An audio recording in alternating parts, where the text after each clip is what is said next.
आप ये strategy create किए जिसमें आपका ही भांडा फूट गया और आपका हिजाब उतर गया है। अभिषेक बैनर्जी और ममता बनर्जी की और कल्याण बनर्जी की एक साजिश थी। आपने 15 साल पूरे नॉर्थ कोलकाता को अपनी जुत्ती के नीचे रखा है कि अभिषेक बैनर्जी को मुगल शहनशाहियत की आदत हो चुकी है। आप एक फरहाद हकीम के लिए आप सारे कार्यकर्ता, सारे विधायक, सारे नेता, सारे काउंसलर, सारे सांसद को आप कैसे बेइज्जत कर सकती हैं? आप तृणमूल कांग्रेस के नेता अरेस्ट हो रहे हैं तो सबको तो डर लग रहा है क्योंकि चोरी तो किया है। कहीं पर भी ममता बनर्जी का नाम लेने वाला कोई नहीं होगा। अस्तित्व खत्म हो चुका है, सिर्फ नाम मिटना बाकी है।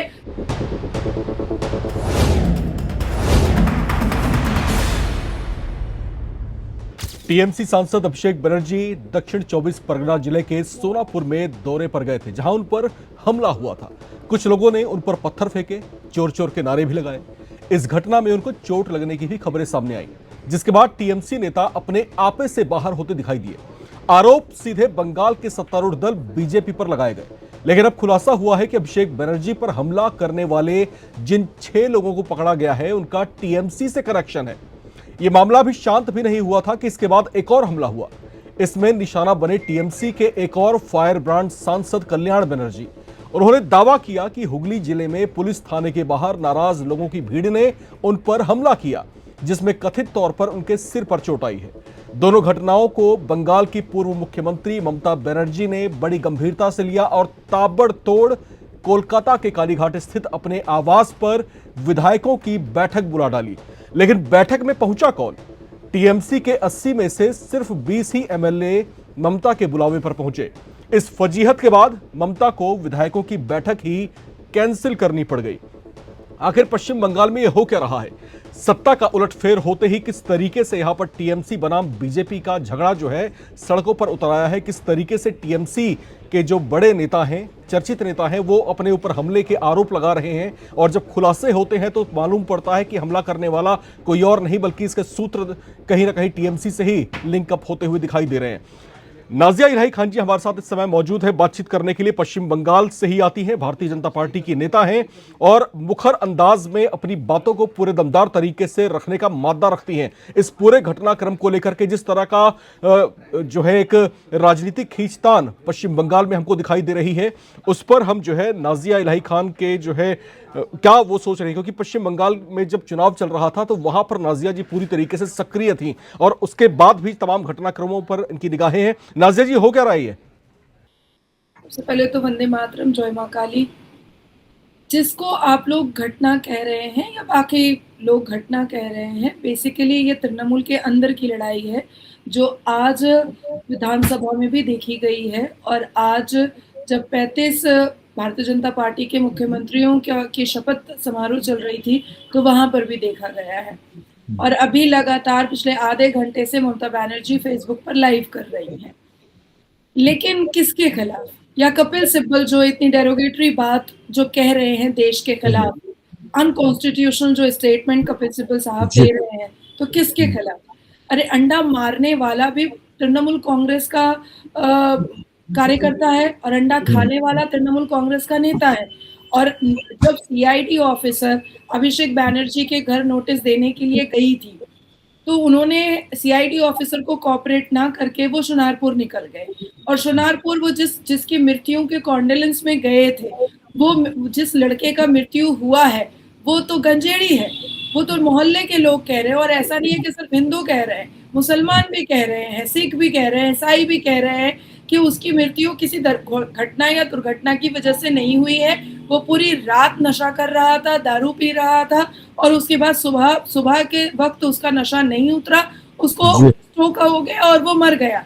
तो उसके कॉन्डोलेंस में एक नशेड़ी गंजेड़ी के कॉन्डोलेंस में अभिषेक बनर्जी को निकलने की क्या जरूरत थी? दूसरा कि अभिव्यक्ति की आजादी है, भाई वो निकले, लेकिन निकलने के बाद आपको अगर आपके कार्यकर्ता अंडा फेंक करके मार रहे हैं तो भी भाजपा की सरकार आपके कार्यकर्ताओं को अरेस्ट तो कर रही है, क्योंकि भाजपा की सरकार जहां पर भी इस राष्ट्र में है वहां जीरो टॉलरेंस की बात होती है, वहां लॉ एंड ऑर्डर की बात होती है। तो लॉ एंड ऑर्डर के हिसाब से 24 घंटे भी पूरे नहीं हुए कि 6 लोगों को अरेस्ट किया गया और पता चला कि वो तृणमूल कांग्रेस के ही कार्यकर्ता है। दूसरी बात, कि अभिषेक बैनर्जी की ये जो स्ट्रैटेजी थी अपनी विधायक लवली मोहित्रो के साथ मिल करके, क्योंकि जितने कार्यकर्ता जो अरेस्ट हुए हैं वो सब लवली मोहित्रो जो तृणमूल कांग्रेस के विधायक है उनके लोग हैं। तो आप ये स्ट्रैटेजी क्रिएट किए जिसमें आपका ही भांडा फूट गया और आपका हिजाब उतर गया है। तो आपने ये स्ट्रैटेजी किया क्यों? दूसरी अच्छा, आपने नाजिया जी यहाँ पर मोइत्रो का नाम लिया है और अग्निमित्रा पॉल जो कि पश्चिम बंगाल में मंत्री हैं उनकी तरफ से भी कुछ स्टेटमेंट्स आए हैं। इसके अलावा किया घोष है बीजेपी नेता, उनकी तरफ से भी एक स्टेटमेंट है। जरा हम इनके बयानों को सुन लेते हैं, इसके बाद फिर हम बातचीत का सिलसिला आगे बढ़ाते हैं। सुनिए उनके बयान। ये जनता का गुस्सा है। अब अभिषेक बैनर्जी कल बोल रहे थे कि भाजपा ने करवाया ये, और आज जब अरेस्ट हुआ तो देखा जा रहा है कि लवली मोहित्रो वहां का टीएमसी विधायक के एक्स विधायक के करीबी सब कैडर लोग हैं। तो ये टीएमसी में गोष्ठी दंड तो आज का बात नहीं है, वो बहुत दिन से चल रहा है। क्योंकि ये जो पार्टी है वो तोलाबाजी, सिंडिकेट और कटमनी के ऊपर चलता है। देश सेवा उनका प्रायोरिटी लिस्ट में नहीं है। वो बंगाल की सब आम जनता देख रहे हैं बंगाल में क्या चल रहा है। हमको मत बुलाइए, मेरा दल का जो मुखपत्र है वो लोग बोलेंगे। बट कल्याण बनर्जी, अभिषेक बनर्जी, वही तो बोल रही हूँ, दुनिया देख रहा है, खाली बंगाल नहीं देश देख रहा है, दुनिया देख रहा है क्या हो रहा है। देखिए, अब तो बहुत बड़ा तगड़ा कंपटीशन चल रहा है कि नौटंकी किसने ज्यादा करी, अभिषेक बैनर्जी या कल्याण बैनर्जी।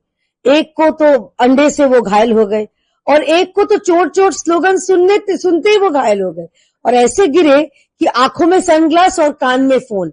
मतलब उनको मेरे ख्याल से ऑस्कर नहीं तो एटलीस्ट फिल्म फेयर का जो ये है प्राइज देना ही चाहिए। अभिषेक बनर्जी पे जूता, चप्पल, अंडा, घूंसा, लात किसने मारा? जनता ने मारा है, क्योंकि जनता को 15 साल से वो परेशान कर रहे थे। वो तानाशाह थे वहाँ के। एक तानाशाह जिस तरह की हुकूमत करता है और जब वो सरकार से हटता है तो जो हाल होता है वही हाल जनता ने किया। वो तो पश्चिम बंगाल में शुभेंदु अधिकारी की सरकार के पुलिस ने उनको बचाने का काम किया, नहीं तो जनता तो बहुत ज़्यादा नाराज़ है। नज़र जी, जहां पर आप ये बयान जब सुन रही थी तो इसमें साफ तौर पर अग्निमित्रा पॉल बोल रही हैं कि ये बौखलाहट है टीएमसी के नेताओं की। उनका साफ तौर से बोलना है कि टीएमसी के नेता जो है अपनी हार को पचा नहीं पा रहे हैं और खुद ही जो है उनके कार्यकर्ता ही उनको जो है इस तरीके से निशाना बना रहे हैं। अब यहां पर जब कस्टडी में लिया गया है 6 लोगों को अभिषेक बनर्जी पर हमला करने के आरोप में, तो मालूम ये पड़ा कि ये जो है टीएमसी के ही कार्यकर्ता है और वो नाराज कार्यकर्ता है जो किसी बात से इनसे खफा थे। अब जो है यहां पर घिघी बंदी हुई है और यहां पर हमारे दर्शक जो है एक और बयान यहां पर सुन रहे थे किस तरीके से यहां पर जो है नैना बंदोपाध्याय जो है टीएमसी की जो लीडर है वो किस तरीके से मीडिया के माइक्स जब सामने आए तो वहां से बचकर निकलती हुई दिखाई दी और फिर सिर्फ इतना ही बोल गई कि हमारे जो प्रवक्ता हैं वो जवाब देंगे।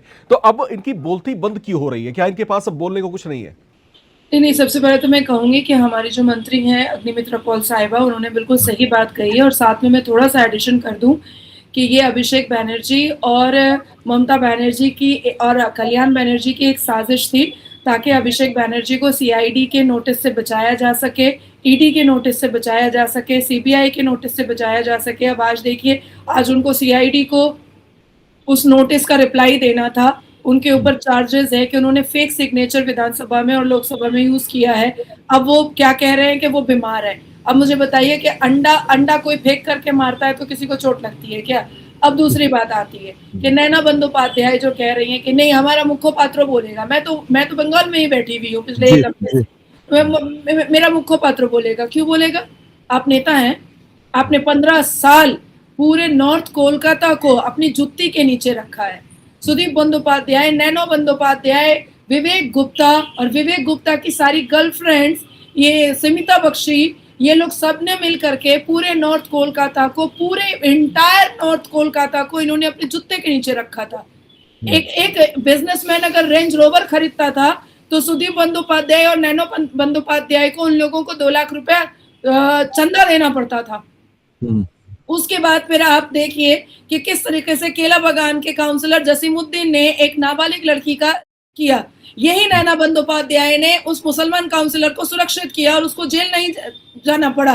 एक बलात्कारी को बचाया गया। आज नैना बंदोपाध्याय बोल रही हैं कि मैं नहीं बोलूंगी, मुखपात्र बोलेगा। क्यों बोलेगा भाई? 15 साल तो तुम बोल रही थी।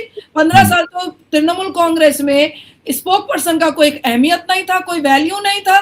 15 साल तक तो कई ऐसे तृणमूल कांग्रेस के यहाँ पर जो उठापटक होता था, क्रिमिनल एक्टिविटीज होती थी तृणमूल कांग्रेस की। हम लोग नेशनल न्यूज पर बैठते थे तो तृणमूल कांग्रेस का तो नहीं रहता था स्पोक पर्सन।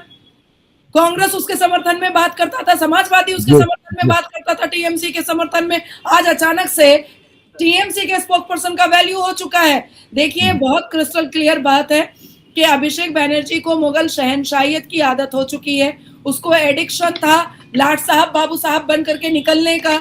अचानक से उसकी सिक्योरिटी हटा दी गई, अचानक से लाट साहब का उसका जो ऑरा था वो हटा दिया गया।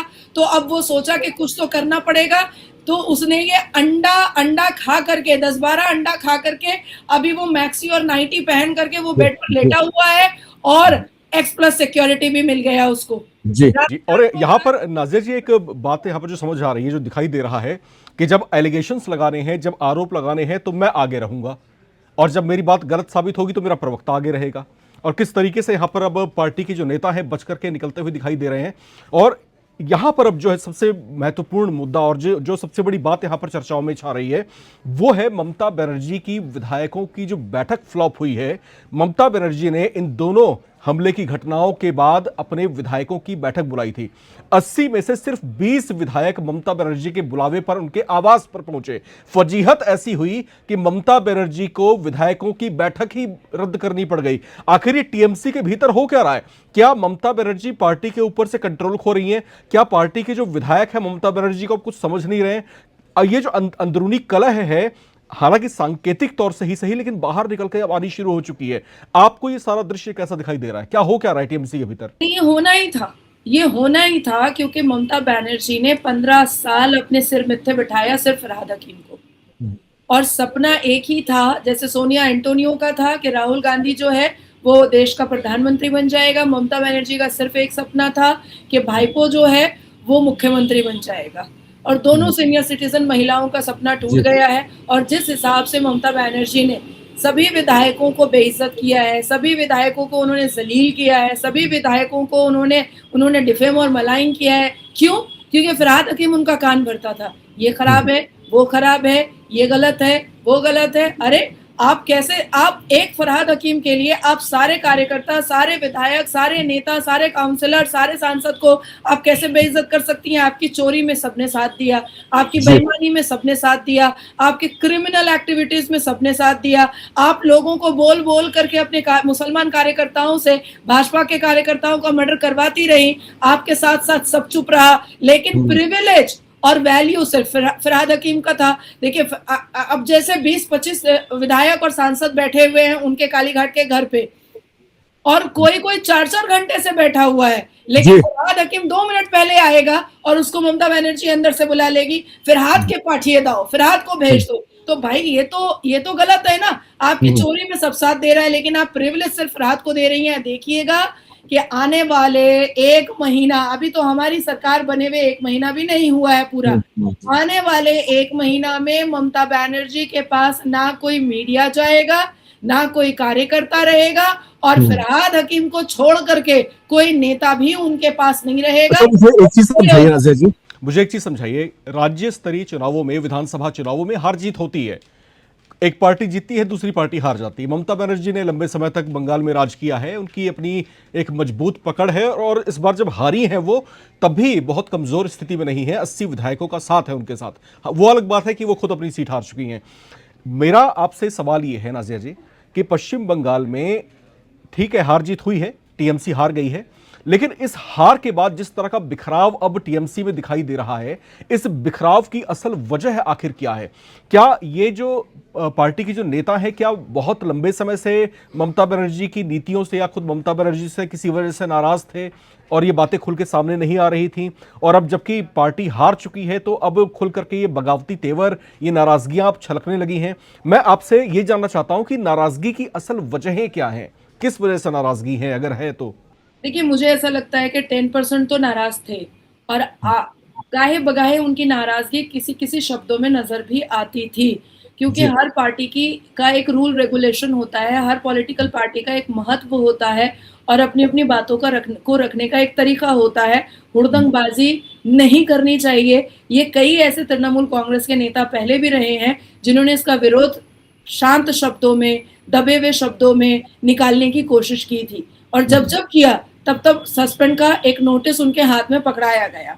लेकिन बेशतर ऐसे नेता हैं जो अभी विरोध कर रहे हैं क्योंकि उनको पता है कि वो जेल जाने वाले हैं। और जिस हिसाब से सुबह, दोपहर, रात, शाम तृणमूल कांग्रेस के नेता अरेस्ट हो रहे हैं तो सबको तो डर लग रहा है क्योंकि चोरी तो किया है। 90% तृणमूल कांग्रेस के नेता मंत्री जो हैं वो चोर हैं। ऐसे ही जनता नहीं चिल्ला रही है पीसी चोर, भाईपो चोर, शोभाई चोर, शोभाई चोर। ऐसे ही गाना नहीं बज रहा है सारे लोगों के गाड़ी में और सारे लोगों के घर के अंदर। आप पश्चिम बंगाल में कदम रखिएगा तो कोई फिल्मी गाना गाड़ी में नहीं बजता है। पीसी चोर, भाईपो चोर, शोभाई चोर, शोभाई चोर ये गाना बजता है। तो 90% तो चोर हैं और जेल ना जाने के डर से अब वो अपना तेवर दिखा रहे हैं और अब ममता विरोध दिखा रहे हैं और नया नूतन तृणमूल कांग्रेस पार्टी दिखा रहे हैं। लेकिन हाँ, मैं इस बात को एक्सेप्ट करूंगी कि 10% ऐसे पुराने नेता थे जिन्होंने बहुत परिश्रम से वामपंथियों की लाठी खा करके, वामपंथियों का गाली सुन करके, जिन्होंने तृणमूल कांग्रेस को बनाया था, उन्होंने गाए बगाए तृणमूल कांग्रेस को ताकीद करने की कोशिश भी की थी कि जो हो रहा है वो गलत हो रहा है, आप नहीं बचा पाइएगा आने वाले वक्त में। आप जिस हिसाब से हिंदू विरोधी हो चुकी हैं, आपने अपने नेताओं को जिस हिसाब से हिंदू विरोधी बना दिया है, ये जो बंगाल की जनता है ये आपको कभी माफ नहीं करेगी और वही ममता बनर्जी को झेलना पड़ रहा है। जी बिल्कुल, यहाँ पर ममता बनर्जी जिस तरीके से और खास तौर से ममता के सामने इस समय जो चुनौतियां दिखाई दे रही हैं, मुझे तो ऐसा लग रहा है जो तमाम घटनाक्रम देख करके जो चीजें हो रही हैं, मुझे ऐसा लगता है कि अब ममता के सामने टीएमसी को बचाने का अस्तित्व का संकट जो है उनके सामने खड़ा हो सकता है।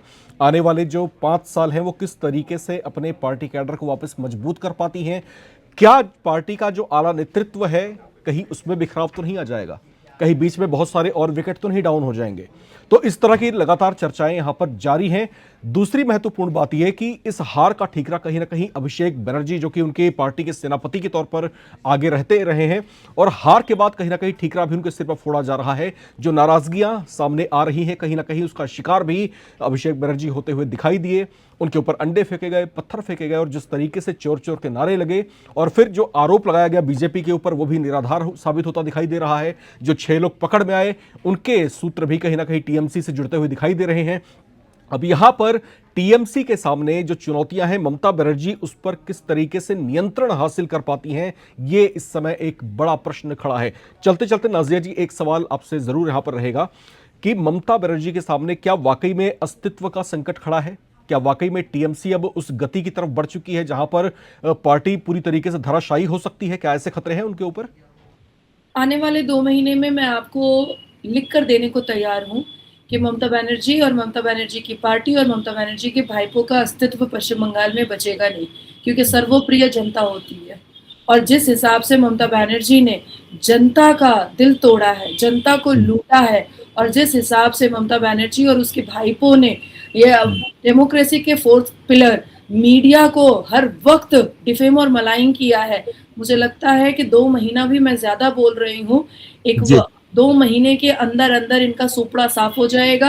कहीं पर भी ममता बनर्जी का नाम लेने वाला कोई नहीं होगा। अस्तित्व खत्म हो चुका है, सिर्फ नाम मिटना बाकी है, जो 2 महीने में ये भी नाम मिट जाएगा। एक अंधेरे कमरे में उनको बैठना पड़ेगा। आप सोचिए, इससे अंदाजा लगाइए कि पिछले आधे घंटे से ममता बनर्जी फेसबुक लाइव कर रही हैं, क्योंकि परसों रात में भी जिस हिसाब से अभिषेक बनर्जी के लिए वो बेलव्यू हॉस्पिटल के जो HR हैं उनको जो वो थ्रेट कर रही थी और वो वीडियो वायरल हो गया, जो हमारी भाजपा की नेत्री हैं कया घोष के ट्विटर हैंडल से, जो एक्स हैंडल से वायरल हुआ है, उससे भी इनका हिजाब खुल चुका है। आज इनके पास मीडिया जाने को तैयार नहीं है, क्योंकि परसों रात में भी इन्होंने मीडिया को इतना बेइज्जत किया है। हाय गोदी मीडिया, हाय, ये क्या तरीका होता है? ये तरीका होता है किसी से बात करने का? आप रोड पर जो भिक्षा मांगते हैं ना, आप उससे भी ऐसे बात नहीं कर सकते। संविधान आपको इजाजत नहीं देता ऐसे बात करने का।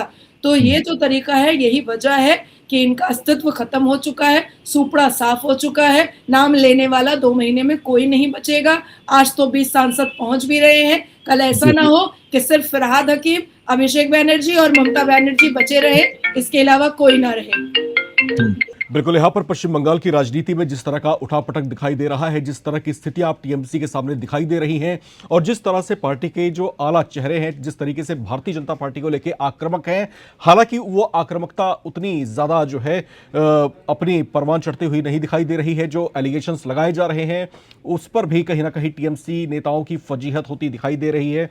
तो ये स्थितियां कहीं ना कहीं पार्टी के सामने उनके अस्तित्व के संकट का सवाल खड़ा कर रही हैं और लगातार दर्शकों की तरफ से भी जो कमेंट्स आ रहे हैं उसमें भी ये बातें सामने आ रही हैं कि टीएमसी जो है अपनी करनी भोग रही है। हालांकि चुनौतियां हैं बहुत सारी, चुनाव होते हैं, एक पार्टी जीतती है, दूसरी पार्टी हारती है। अगले 5 साल में किस तरीके से टीएमसी का जो गढ़ है, ममता बनर्जी कैसे उसको मजबूत कर पाती हैं, कर भी पाती हैं कि नहीं, और भारतीय जनता पार्टी की जो एक बड़ी चुनौती है उनके सामने, जो अब सत्ता पर काबिज हो चुकी है, उसको किस तरीके से एक मजबूत विपक्षी के तौर पर टक्कर देती हैं मुद्दों के मैदान में। ये तमाम सवाल इस समय टीएमसी के सामने गूंज रहे हैं और जनता सब कुछ देख रही है। आप जनता की आंखों में धूल नहीं झोंक सकते। और जो जनता इस समय देख रही है, आप इन तमाम घटनाक्रमों को किस तरीके से देखते हैं, आपकी अपनी राय क्या है, लिखकर कमेंट बॉक्स में जरूर शेयर करें। नाजिया इलाही खान जी हमारे साथ जुड़ी हुई थी और पश्चिम बंगाल की राजनीति से बहुत लंबे अरसे से जुड़ी हुई हैं। टीएमसी पार्टी से इनका अतीत जुड़ा हुआ है, भारतीय जनता पार्टी से जुड़ी हैं और जिस तरीके से अपनी बात इस पूरे मुद्दे पर रख रही थी, आपका बहुत बहुत शुक्रिया नाजिया जी। जय माता दी। जी, देखते रहें नवभारत टाइम्स।